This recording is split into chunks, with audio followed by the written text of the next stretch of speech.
Are there any musicians in particular that you wanted to, that you feel are spiritually connected, or that guidance said has a connection to? Yeah, I'm still a 15-year-old girl in many ways, and my heart goes pitter-patter for John Frusciante.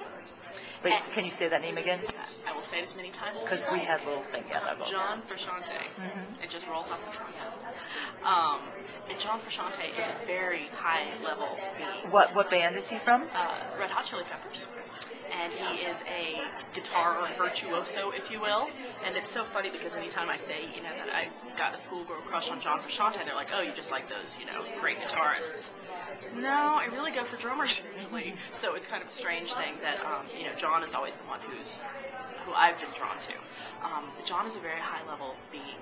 John has got spirits who are speaking to him on a daily, constant basis.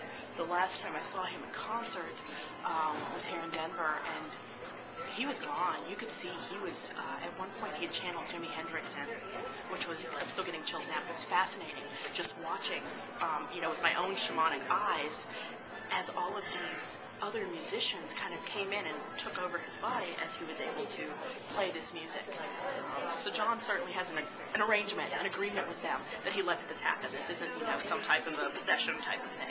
So does John acknowledge that? Or did you just sense that while you were at the concert? I sensed it. I think John has a pretty good idea. I don't know, John, forgive me for you saying this, but I don't know if you'd use exactly these words, but I think he's got a pretty good idea that this is what's been going on all his life. Okay. He's had spirits speaking to him pretty closely, and, I don't know what his framework or what his language for it is. Certainly from the shamanic experience that I've had in life, it seems a pretty clear expression of things. So, yeah, it's beautiful to witness. Absolutely phenomenal.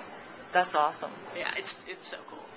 So, anyone who hasn't seen John in concert, you have to go because it's a mystical experience in and of itself. Just watching him for 5 minutes. Very cool. Yeah. Anything else that you'd like to share that the guides wrote through? Dancing at concerts. Marcus actually said, the best way to experience a concert is blah, blah, blah, which I thought was hilarious.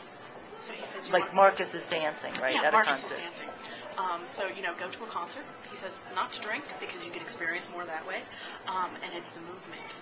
It's the dancing that you can experience while you're there, while you're present. So not only do you have the call of the drum with your brothers and sisters all around you, but you've also got the movement so that you really allow the music to come into your soul, to come into your body. And while you're dancing, you're able to shake off the old and let the new come in. So it really can be a mystical experience, a transformational spiritual experience going to a concert. So they say to allow yourself to engage in that as often as possible so that you can really, find new ways to help yourself evolve as well. So do you think that's why the genre was called rock and roll? Rock and roll. Isn't that great, Laura? Good catch there.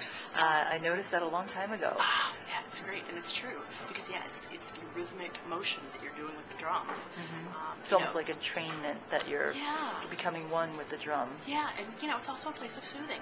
You'll see a lot of autistic children who do rock back and forth. That's how they find their soothing. So it's through music that we're looking to be soothed, but also looking for this grander spiritual experience that we inevitably share in whenever we go to the concerts. That's odd. That's great. And did you know that animals in the wild, if they have a traumatic experience, they will shake until it is completely out of their body, and then they go off as if nothing happened.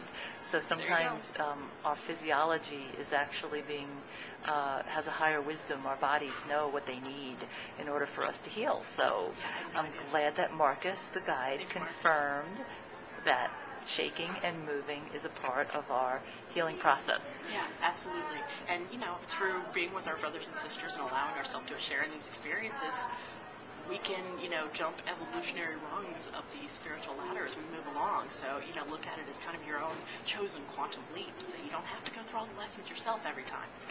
Give yourself, an escape route where you can go, I got through that already. So, yeah. That's great. Well, thanks so much for being with us today, Andye, and for sharing some of your channeled information about the healing power of rock and roll. Bye-bye.